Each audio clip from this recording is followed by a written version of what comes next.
بسم اللہ الرحمن الرحیم. حمد و ثنا رب مہربان کے نام اور درود و سلام شان کائنات حضرت محمد مصطفیٰ صلی اللہ علیہ وآلہ وسلم.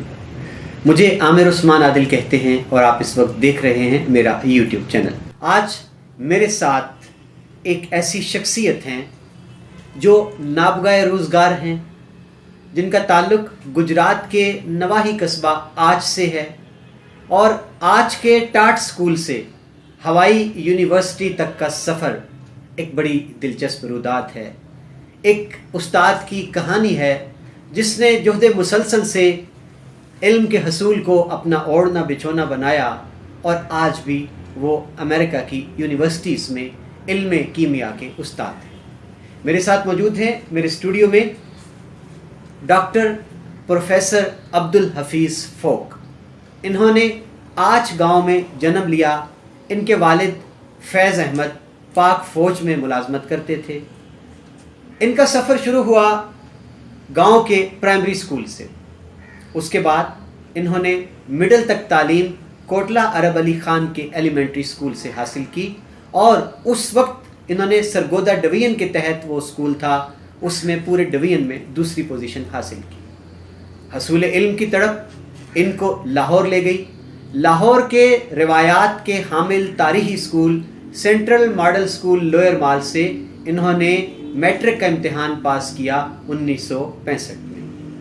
اس کے بعد ایک اور تاریخی ادارہ درخشندہ روایات کا امین جی سی کالج یعنی گورنمنٹ کالج لاہور سے انہوں نے بی ایس سی میں سلور میڈل حاصل کیا اور پھر ایم ایس سی کیمسٹری میں گولڈ میڈل حاصل کر لیا.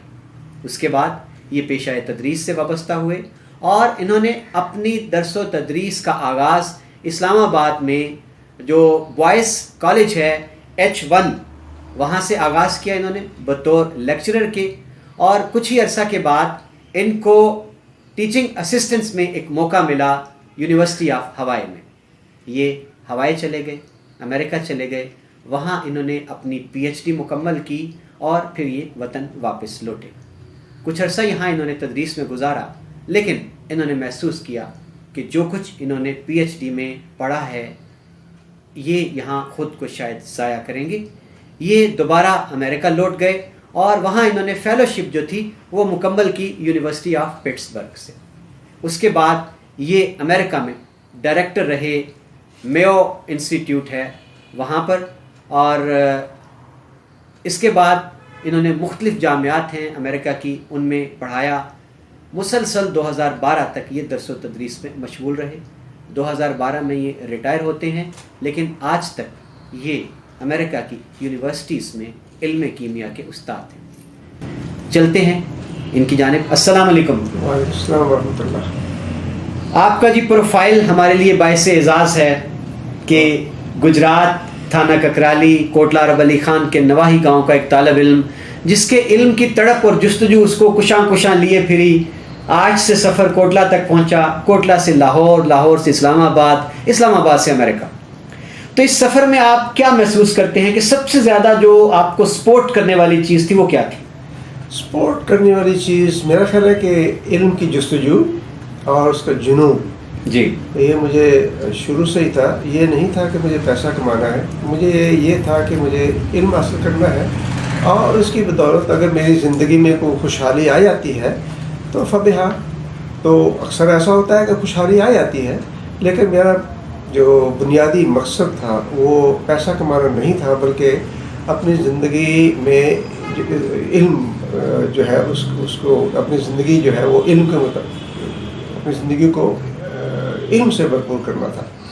تو مقصد میرا یہ تھا. اب یہ ہے کہ جنون جو ہے وہ بہت ضروری ہے. اگر جنون نہ ہو تو پھر آپ علم حاصل نہیں کر سکتے، کیونکہ علم حاصل کرنے کا جنون یا اس کی خواہش جو ہے وہ آپ کو اس حالت میں پہنچا دیتی ہے جس میں آپ کو کوئی تھکاوٹ نہیں ہوتی. مجھے یاد ہے کہ کئی راتیں جو ہیں وہ گزر جاتی تھیں، پتہ بھی نہیں چلتا تھا. تو مطلب ہے کہ یہ جنون کی حالت، میں سمجھتا ہوں کہ یہ جنون کی حالت جو ہے طالب علم کی زندگی میں ایک لازمی جزو ہونا چاہیے. جی، آپ نے علم کیمیا کا انتخاب کیوں کیا؟ یہ ہمارے ایک استاد ہوتے تھے central model high school Lahore کے، فاروق صاحب کو کہا کرتے تھے ہم، اور وہ کیمسٹری کے استاد تھے ہمارے.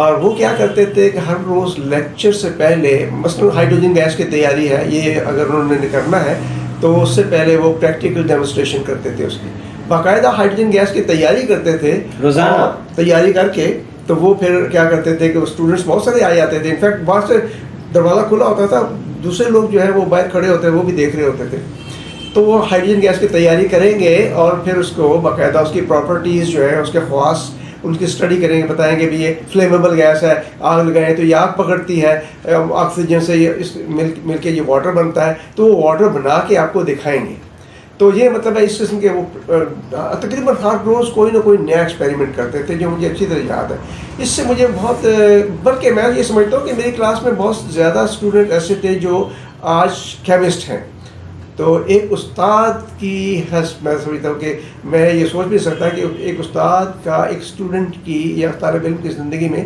اتنا بڑا اثر بھی ہو سکتا ہے. یعنی آپ نے اپنے استاد کی اس جذبے سے ڈیمانسٹریشن سے متاثر ہو کر آپ کا شوق جاگا کیمسٹری کی طرف آپ راغب ہوئے. بالکل ضرور. اچھا یہ آپ کے نام کے ساتھ عبدالحفیظ فوک ہے یہ فوک کی کیا سٹوری ہے؟ یہ ہمارے ہیڈ ماسٹر ہوا کرتے تھے ماسٹر احمد خان یہ کوٹلہ میں ایک مڈل اسکول ہوا کرتا تھا اب وہ ہائی ہو چکا ہے.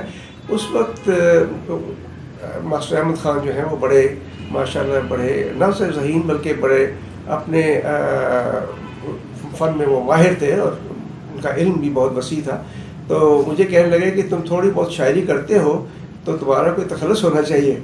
تو میں نے کہا جی آپ ہی رکھ لیں تو انہوں نے مجھے میرا نام فوک رکھا. تو مجھے یہ اچھا لگا تو چونکہ میں ان سے بڑا پیار کرتا تھا تو میں نے میٹرک کے سرٹیفکیٹ میں اپنا نام کے ساتھ عبدالحفیظ فوک رکھوایا. تو گاؤں میں مجھے فوک کے نام سے کوئی نہیں جانتا لوگ حفیظ کے نام سے جانتے ہیں لیکن باہر کے لوگ مجھے فوک کے نام سے جانتے ہیں حفیظ کے نام سے کوئی نہیں جانتا. جی ناظرین ایک شاگرد کی اپنے استاد سے محبت کہ استاد کا دیا ہوا تخلص اپنی میٹرک کی سند پر اس کو اپنے نام کا حصہ بنا لیا. یہ بتائیے گا کہ 1965 میں آپ نے میٹرک کیا گاؤں میں آپ کی اس وقت بجلی تھی؟ اس وقت بجلی نہیں تھی ہم تو لالٹین جو ہوتے تھے وہ لالٹین جلا کے پڑھا کرتے تھے. لالٹین جلا کے پڑھتے تھے اس میں موتس پھرتے تھے ارد گرد تو اس کو ہمیں بڑی بادریشن ہوتی تھی. لیکن اب میں سوچتا ہوں کہ بادریشن ہوتی تھی اس وقت بادریشن نہیں ہوتی تھی ہمیں اس وقت محسوس ہی نہیں ہوتا تھا. بالکل ایسا لگتا تھا جیسے لائف جو ہے نارمل ہے بالکل. کوٹلہ اسکول کس طرح آتے تھے آپ؟ تو کوٹلہ اسکول پیدل آیا کرتا تھا اس وقت. آج سے پیدل کوٹلہ؟ آج سے پیدل آتے تھے ہم 3-4 اسٹوڈنٹ ہوتے تھے بہت سے گپے لگاتے ہم آ جاتے تھے کوئی محسوس نہیں ہوتا تھا. رستے میں ریت بھی آتی تھی صبح آتے تھے لنچ لے کے آتے تھے دوپہر کو لنچ کرتے تھے واپس چلے جاتے تھے واپس جا کے پھر پڑھائی پہ رات گزرتی تھی ہماری. تو اس طریقے سے میری تعلیم اس طرح سے مکمل ہوئی.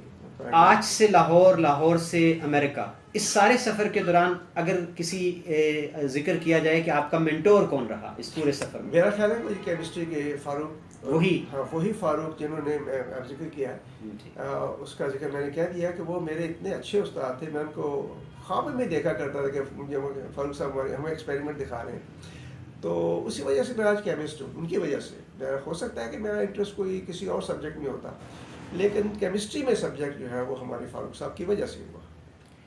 ٹھیک ہے آپ کا شوق فاروق صاحب کی وجہ سے جاگا.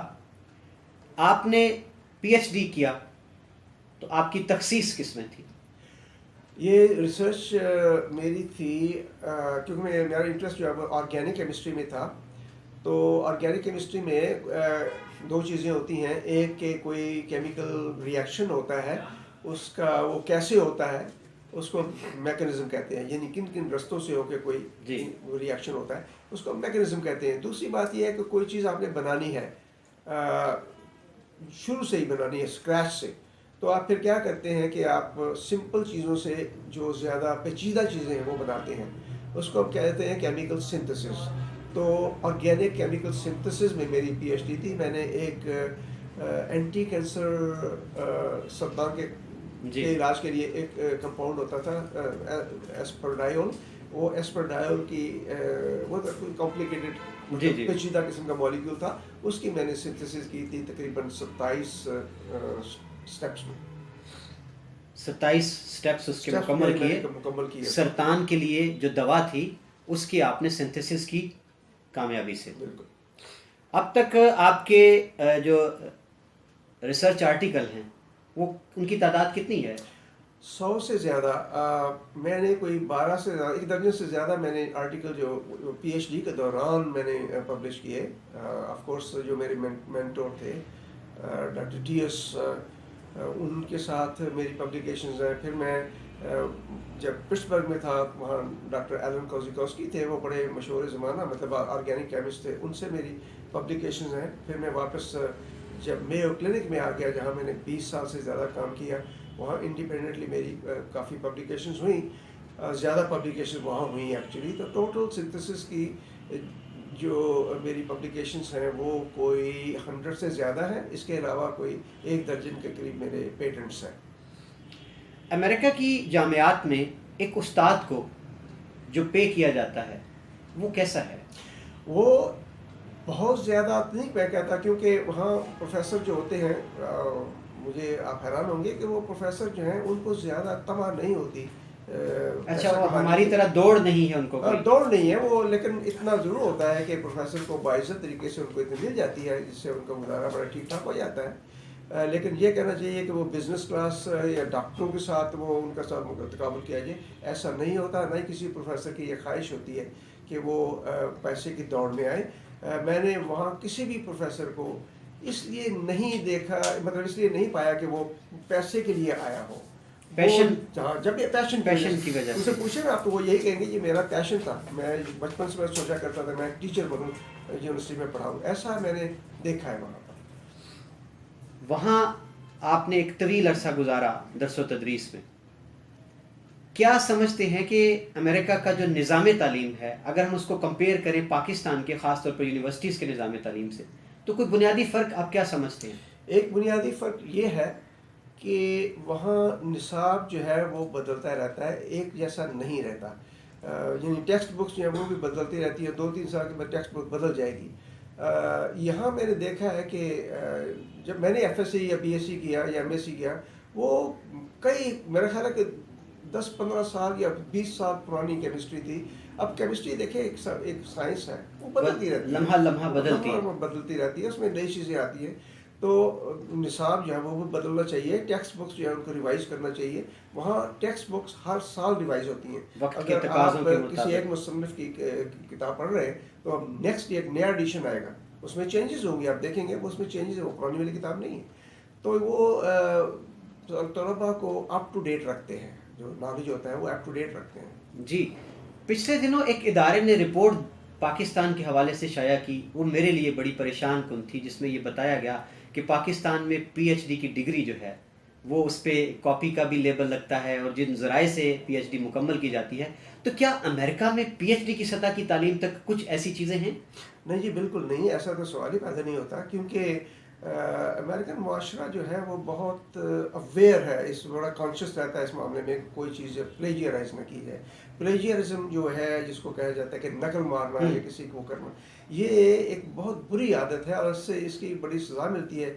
ہمارے ایک نوبل لاریٹ تھے ڈاکٹر ڈیوڈ بالٹیمور، وہ نوبل لاریٹ تھے اور بڑے رسپیکٹڈ پروفیسر تھے، لیکن ان کے اوپر پلیجیئرزم کا کیس چل گیا تو 5 سال تک ان کی فنڈنگ بند ہو گئی. اس کے علاوہ وہ بدنامی بھی کافی ہوئی ہے میں سمجھتا ہوں. تو یہ تو وہاں پلیجیئرزم کو بہت ہی برا سمجھا جاتا ہے اور اس میں اسٹوڈنٹس بھی اس کو برا سمجھتے ہیں. میں دیکھتا ہوں کہ میرے اسٹوڈنٹس جو ہیں وہ کوشش کرتے ہیں کہ اپنی طرف سے کوئی یہ نہیں ہے کہ جو لیب رپورٹ ہے یا کوئی اسائنمنٹ ہے تو وہ اپنی طرف سے کریں گے. یہ نہیں ہے کہ کوئی تصور ایسا نہیں پلیجیئرائز کریں گے یا کاپی کریں گے کہ آپ پی ایچ ڈی ٹھیکے پہ دے کے کر لیں جس طرح پاکستان میں. ایسا کوئی تصور نہیں، کبھی سنا نہیں، ایسا تصور بھی نہیں کیا جا سکتا. اور جس یونیورسٹی میں ایسا ہوتا ہوگا اس یونیورسٹی میں دوبارہ کوئی اسٹوڈنٹ نہیں آئے گا. یونیورسٹی کی بدنامی ہو جاتی ہے. پروفیسروں کی بھی اینول بلکہ ہر سیمسٹر کے بعد ایویلیویشن ہوتی ہے. یونیورسٹی کی بھی ایویلیویشن ہوتی ہے، ان کی پھر گریڈیشن ہوتی ہے. فلان یونیورسٹی ہے وہ ہائر ہے، فلان لوور ہے، فلان لوور ہے، فلان لوور ہے، آپ کی یونیورسٹی کا نمبر کیا ہے. تو یونیورسٹی جو ہے وہ ہمیشہ کمپٹیشن میں رہتی ہے. پچھلے دنوں کچھ بیرون ملک سے طلباء پاکستان آئے اور انہوں نے خاص طور پر ہماری جامعات کا وزٹ کیا، پنجاب یونیورسٹی، قائد اعظم یونیورسٹی، اور ان کا یہ کہنا تھا جاتے ہوئے کہ یہاں یوں لگتا ہے کہ طالب علم کسی میلے پہ آئے ہوئے ہیں. شاندار لباس، بے فکری، کینٹین، ہلا گلا.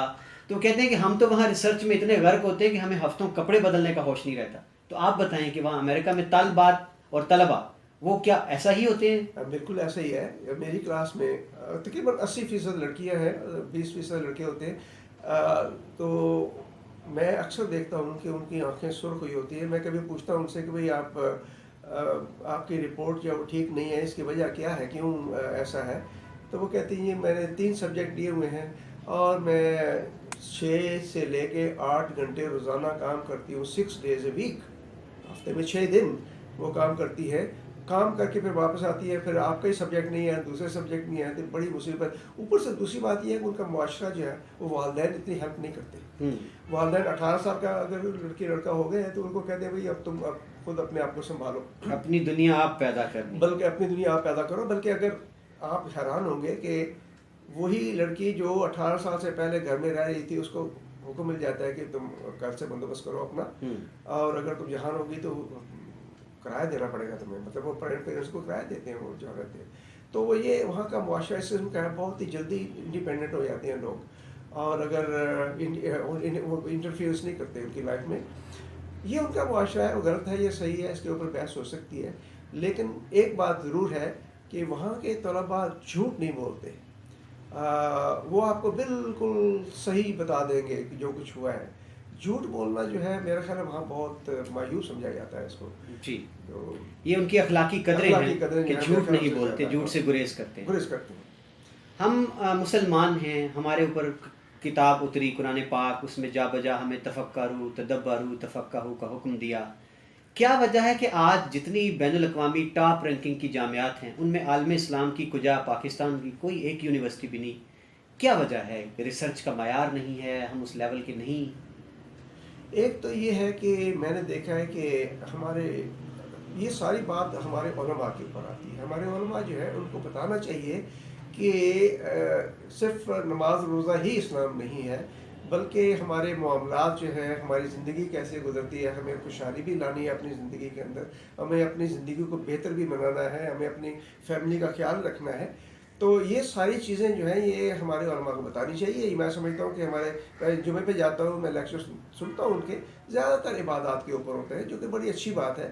لیکن جو معاملات ہیں میں سمجھتا ہوں کہ قرآن کریم معاملات سے بھرا پڑا ہے کہ دغا نہ کرو کسی سے، جھوٹ نہ بولو، کسی کی پراپرٹی کے اوپر قبضہ نہ کرو. مطلب ہے یہ تم اپنے پیٹوں کو جہنم کی آگ سے بھرتے ہو اگر تم ایسا کرتے ہو. چھوٹی چھوٹی باتوں کے اوپر ایون مطلب ہے کسی کے گھر میں جانا ہے تو اجازت سے لے کے جاؤ، یہ بھی قرآن کریم میں ہے. تو ہمارے قرآن کریم میں اندر اور سنت میں آپ دیکھیں گے کہ بہت خوبصورت چیزیں ہیں جو کسی بھی زمانے میں بہترین رہی ہیں، لیکن خاص طور پہ ہمارے قرآن کے اندر قرآن کے اوپر زور دیا گیا ہے. انفارچونیٹلی بدقسمتی سے ایسا ہے کہ ہم یا تو غور نہیں کرتے قرآن کریم کے اوپر. آپ نے کہا کہ تفکروا، یعنی اس کے اوپر غور نہیں کیا جاتا، یا یہ کہ ہم سمجھتے ہیں کہ ہمیں کمانا ہے، یعنی ہمارا جو مقصد ہے وہ یہ ہوتا ہے کہ بیٹا کمائے گا یا بیٹی جو ہے وہ اس کی شادی اچھی جگہ ہو جائے گی. مقصد یہ نہیں ہونا چاہیے.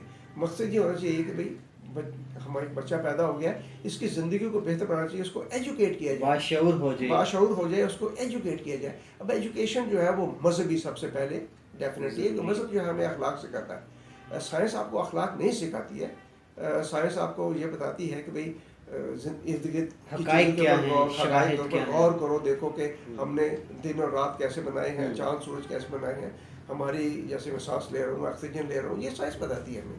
تو قرآن کریم کہتا ہے کہ اپنے جسموں کے اوپر غور کرو، آفاق کے اوپر غور کرو، تاکہ تمہیں پتہ چلے کہ یہ کلام جو ہے یہ اللہ تعالیٰ کی طرف سے.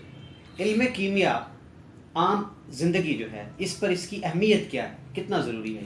یہ بالکل میں سمجھتا ہوں کہ یہ مرکزی حیثیت رکھتا ہے سائنس کے اندر. آپ نے نرس بننا ہے، آپ نے ڈاکٹر بننا ہے، آپ نے ایک مولیکولر فارماکالوجسٹ بننا ہے، یا آپ نے اسپیس سائنٹسٹ بننا ہے. کیمسٹری تو آپ کو پڑھنی پڑے گی، کیونکہ یہ ٹیبل سامنے پڑا ہوا ہے، اس کے اوپر وارنش لگی ہوئی ہے، لکڑی ہے، یہ سارے کیا ہے کیمیکلز ہے. یہ سیلولوز ہے، پیٹ ہے، پیٹ کی بھی کیمیکل کمپوزیشن ہے، ٹھیک ہے نا.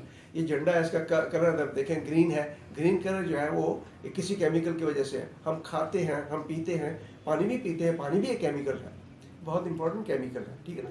تو یہ حالانکہ بہت سمپل سے کیمیکل ہے. تو جس کو بھی آپ ٹچ کریں، کسی بھی چیز کو ٹچ کریں گے، یہ پلاسٹک ہے، آپ پوچھیں یہ پلاسٹک کہاں سے بنا، تو میں کہوں گا یہ کسی سنتھیٹک کیمسٹ نے بنایا، میرے جیسے بندے نے بنایا اس کو. جس نے پلاسٹک انڈسٹری میں یہ پہلے سب سے پہلے یہ بنایا کسی نے، پھر بعد میں جو بزنس کرنے والے لوگ ہیں ان نے اس کو نقل کر کے پیسے کمائے ہیں. جب پیسے کماتے ہیں آپ تو نوکری لوگوں کو ملتی ہے. ملک کو انڈسٹریلائز ہونا چاہیے. اب دیکھیں زیادہ تر انڈسٹری جو ہے ہماری کیمیکل انڈسٹری پاکستان میں بہت کم ہے. کیمیکل انڈسٹری کو باقاعدہ اس کو فروغ دینا چاہیے، اور اس سے آپ دیکھیں گے اس سے پلاسٹک بنیں گے، اس سے مشینیں بنیں گی، ہماری زندگی جو ہے وہ بہتر بنے گی، ہمیں روزگار ملیں گے، ہمارے نوجوان جو ہیں وہ فارغ نہیں، اکانومی بہتر ہوگی، اکانومی ہماری بہتر ہو جائے گی. پاکستان میں کوئی آپ کو آفر ہوئی؟ پاکستان میں کہ اس لحاظ سے کبھی نہیں آیا. ایک دن میں نے ایک ہمارے دوست تھے ایک فیڈرل گورنمنٹ کا لاہور کے ڈاکٹر جنید زیدی، وہ کامسیٹس کے ریکٹر تھے اس وقت. تو میں نے ان کو لکھا کہ اگر کوئی آپ کے پاس کوئی اسائنمنٹ ہو تو مجھے بتائیے گا، I'll be glad to come. تو وہ کہنے لگے کہ آپ آ جائیں، میرے پاس ہے اس وقت. تو کامسیٹس میں نے صرف ایک سیمیسٹر پڑھایا، اور مجھے تھوڑا سا افسوس سے کہنا پڑتا ہے کہ جب میں وہاں پر گیا تو مجھے کچھ زیادہ فیسلٹیز نظر نہیں آئیں جس سے ریسرچ کی جا سکے، کیونکہ یونیورسٹی کا مقصد جو ہے وہ ہائر ایجوکیشن ہی نہیں ہے بلکہ تحقیق جو تحقیق ہے وہ کرنی چاہیے، نئے افق تلاش کرنا ہے. بالکل، کیونکہ آپ سبجیکٹ کو نہیں سمجھ سکتے جب تک کہ آپ پڑھائیں نہیں اور جب تک آپ تحقیق نہ کریں. تحقیق کریں گے پھر آپ کو صحیح سبجیکٹ سمجھ آئے گی. یعنی کہ آپ کہتے ہیں کہ یہاں کا نظام جو ہے اس کو بہتر نہیں بنایا گیا، اس سانچے میں نہیں ڈالا گیا کہ جہاں تحقیق کے لیے ایک خوشگوار ماحول بن سکے. بالکل ایسا نہیں کیا گیا، اور شاید اس میں پلاننگ کی کمی رہ گئی ہے. منصوبہ بندی بہت ضروری ہے، اور منصوبہ بندی میں جتنا زیادہ مشورہ کیا جائے ایکسپرٹ لوگوں سے اتنا ہی کم ہے، کیونکہ منصوبہ بندی کے بغیر آپ کچھ بھی نہیں کر سکتے. میرا خیال یہ ہے کہ منصوبہ بندی میں کمی رہ گئی. گجرات آپ کی جنم بھومی ہے، اور چودھری پرویز الہی کا ایک بڑا کارنامہ ہے کہ انہوں نے گجرات کو یونیورسٹی کا تحفہ دیا. یونیورسٹی آف گجرات، اس نے ہم نے دیکھا کہ پچھلے سالوں میں بے شمار ہمارے بچے بچیاں MS BS کر گئی ہیں. تو کیا کوئی کبھی ذہن میں یہ نہیں آیا، یا ان کی طرف سے انہوں نے کوئی آپ کو ڈھونڈا تلاش نہیں کیا؟ وہ تو باہر سے بڑی بڑی لوگوں کو لے کے آئے جامعہ گجرات. دیکھیں یونیورسٹی گجرات میں نے اپلائی کیا تھا ایک دفعہ. اس کو میں نے کہا تھا کہ اگر آپ کو کوئی اسائنمنٹ ہوئی تو مجھے آپ اطلاع دیں، میں آ جاؤں گا. بلکہ میں نے یہ بھی کہا کہ اگر آپ یہ چاہتے ہیں کہ میں فری میں لیکچر دے دوں تو مجھے کوئی اعتراض نہیں ہوگا، آپ مجھے کوئی پوزیشن دے دیں وہاں پر. اس کا کوئی جواب نہیں آیا. میں نے گورنمنٹ کالج لاہور جہاں سے میں نے MSc کی، وہاں کے وائس چانسلر جو تھا، اب تو یونیورسٹی بن گئی ہے، ان کے وائس چانسلر کو بھی میں نے لکھا تھا، وہاں سے بھی کوئی جواب نہیں آیا. یونیورسٹی گرانٹس کمیشن کو بھی میں نے لکھا، جو ہائر ایجوکیشن کمیشن ہے، ان کو بھی میں نے لکھا، تو انہوں نے بھی کوئی جواب نہیں، یعنی کہیں سے بھی کوئی جواب نہیں آیا. دیکھیے جس شخص سے جواب آیا وہ میرا دوست تھا، وہ کیا میرے کولیگ تھے، وہ مجھے جانتے تھے. انہوں نے مجھے ڈاکٹر جنید زیدی، یہ بڑی عجیب سی بات ہے کہ کم از کم ای میل کا جواب تو دے دیں. ایک بندہ باہر سے کہہ جی ہاں، آپ اس کو کم از کم بتا دیں، رابطہ کر لیں. ناظرین، بڑی دلچسپ بات ہے کہ بین الاقوامی معیار کا ایک ریسرچر، ایک ڈاکٹر، ایک استاد، وہ پاکستان میں اپنے وطن میں بغیر کسی معاوضے کے خدمات سر انجام دینا چاہتا ہے، وطن کی خدمت کرنا چاہتا ہے. لیکن ہم اہل وطن ان کی خدمات کو بالکل ان سے کوئی استفادہ کرنے کے موڈ میں نہیں ہیں. یونیورسٹی آف گجرات نے بھی بالکل سرے سے ان کو کوئی رسپانس نہیں دیا. میں خود گواہ ہوں کہ میں نے خود بھی اس وقت کے جو وائس چانسلر تھے ان سے رابطہ کیا. ہمیں شاید ضرورت نہیں ہے، شاید ہم خائف رہتے ہیں کہ اس پروفائل کا بندہ آئے گا تو شاید ہمارا علم جو ہے اور ہماری جو فضیلت ہے اس کی کوئی کلی کھل جائے گی. چلتے ہیں آج کے اس خوبصورت انٹرویو اور جو بڑی دل نشین گفتگو ہے. دل تو یہی چاہتا ہے کہ ایک طویل نشست ہو، گرہیں کھلتی جائیں. طوالت کا احساس بھی ہے ہمیں. ہمارے بہت سے بچے، خاص طور پر کوٹلہ اور گردونواں کے، کل اور آج میں بڑا فرق ہے. ایک آپ کا کل ہے کہ بجلی بھی نہیں ہے، پیدل چل کے اسکول آتے ہیں، کوئی نعمتیں میسر نہیں، سہولتیں میسر نہیں. ایک آج کا اسٹوڈنٹ ہے جس کی ایک کلک پہ اس کے سامنے دنیا کھل جاتی ہے. بہت سی بچیاں ہیں، بچے ہیں جنہوں نے BS کیا کیمسٹری میں یونیورسٹی آف گجرات سے، لیکن میں دیکھتا ہوں کہ وہ ان کے CV کبھی میرے پاس آ جائیں گے اسکول ٹیچنگ کے لیے، ان کو سامنے کوئی رستہ دکھائی نہیں دیتا. تو آپ کیا تجویز دیتے ہیں ان بچوں کے لیے کہ وہ کیا کریں، کس طرف جائیں؟ دیکھیں جی، یہ تو بہت پیچیدہ سوال ہے. ہماری سوسائٹی جو ہے ہم اس سے گریز نہیں کر سکتے. یہ ہماری سوسائٹی جس نظام پہ چل رہی ہے، جیسے بیوروکریسی ہے، جیسے کرپشن ہے، وہ کرپشن کوئی ایک لیول کے اوپر نہیں ہے، وہ نیچے سے لے کے اوپر تک کرپشن ہے. اس میں ہمارے جیسے لوگ جو ہمارے جیسے جو تدریسی پیشے سے منسلک ہیں وہ بھی برابر کے شریک ہو جاتے ہیں. ہمارا مقصد صرف اور صرف پیسہ کمانا رہ جاتا ہے، اور جب یہ بڑا ہی لو قسم کا آبجیکٹو ہے. میں یہ سمجھتا ہوں کہ یہ کم از کم تدریس میں یہ نہیں ہونا چاہیے کہ پیسہ کمایا جائے. میں یہ کہتا ہوں کہ بندے کے اندر کی جنون ہونا چاہیے علم حاصل کرنے کا. یہ میں آپ کو یقین دلاتا ہوں، آپ اپنے مطلب میں اپنی بات کرتا ہوں کہ جب تک مجھے جنون رہا تو اللہ تعالیٰ نے میری حفاظت کی. وہ انہوں نے مجھے پیسہ بھی دے دیا. یہ بھی نہیں ہے کہ میں کوئی بھوکا رہ رہا ہوں، ایسی بھی بات نہیں ہے. اللہ تعالیٰ نے جتنا مجھے پیسہ چاہیے تھا اس سے زیادہ دے دیا ہے، لیکن میرا مقصد جو تھا وہ یہ نہیں تھا. تو علم حاصل کرنا جو ہے اس کا پرائمری مقصد پیسہ کمانا نہیں ہونا چاہیے، کم از کم تدریسی شعبے کے اندر. جی. تو میں یہ سمجھتا ہوں کہ ہمارے جو اسٹوڈنٹس ہیں ان میں ہمارے استادوں کو یہ کہنا چاہیے کہ دیکھو، اول تو استادوں کو اپنا ایک کیونکہ رول ماڈل ہونا چاہیے کہ اپنی زندگی میں سادگی اختیار کریں. یہ بہت زیادہ فیشن کرنا اور مطلب بہت قیمتی کپڑے پہننا، یہ میں نے باہر تو کبھی نہیں دیکھا. آپ کسی باہر کسی اسٹوڈنٹ کو دیکھیں تو ترس آتا ہے، کہتے ہیں یار اس نے کیا پہنی ہوئی ہے، پتہ نہیں پینٹ کے پہنی ہے، کبھی ہو سکتا ہے کہ بہت ہی پرانی کو پینٹ پہنی ہوئی ہے. استاد بھی ایسے ہی ہیں وہاں پر. استاد پروفیسر دیکھیں، پروفیسر کا لباس کبھی یہ نہیں ہوگا کہ ٹائی اور 3 پیس سوٹ ہوگا، نہیں، سمپل سا. یہ جو میں نے پہنا اس سے بھی زیادہ سادہ کپڑے ہوتے ہیں ان لوگوں کے، کیونکہ کوئی بندہ کپڑوں کو نہیں دیکھتا وہاں پر، وہ آپ کے علم کو دیکھتا ہے اور آپ کی جو اچیومنٹس ہے زندگی میں اس کے بارے میں.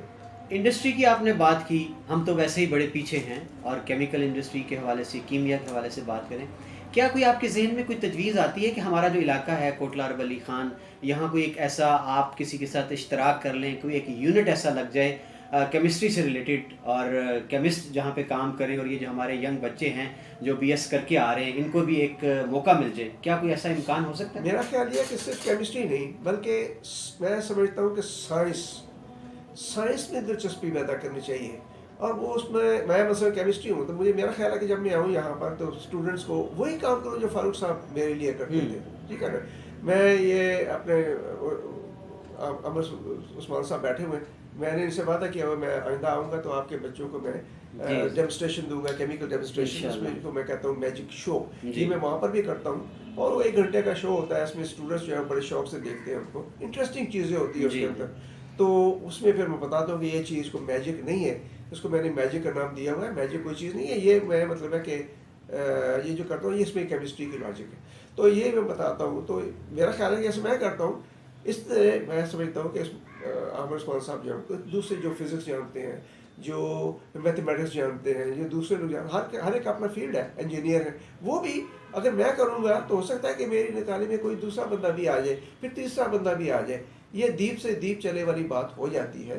اور یہ میں سمجھتا ہوں کہ ایک بندے کو کسی نہ کسی کچھ شروع کرنا چاہیے. جب عامر عثمان صاحب کا میں نے شو دیکھا تو مجھے بڑا اچھا لگا کہ ہمارے علاقے میں کوئی استاد ہیں جو کہ دیکھیں یہ انٹرویو وغیرہ لیتے ہیں، ہمیں پتہ چلتا ہے چیزوں کا، اور یہ بڑے حساس موضوعات پہ بات کرتے ہیں. یعنی تو میں نے ایک دم سے پرسکرائب کیا، مطلب سبسکرائب کیا اور لائک بھی کیا ان کے پروگرام کو.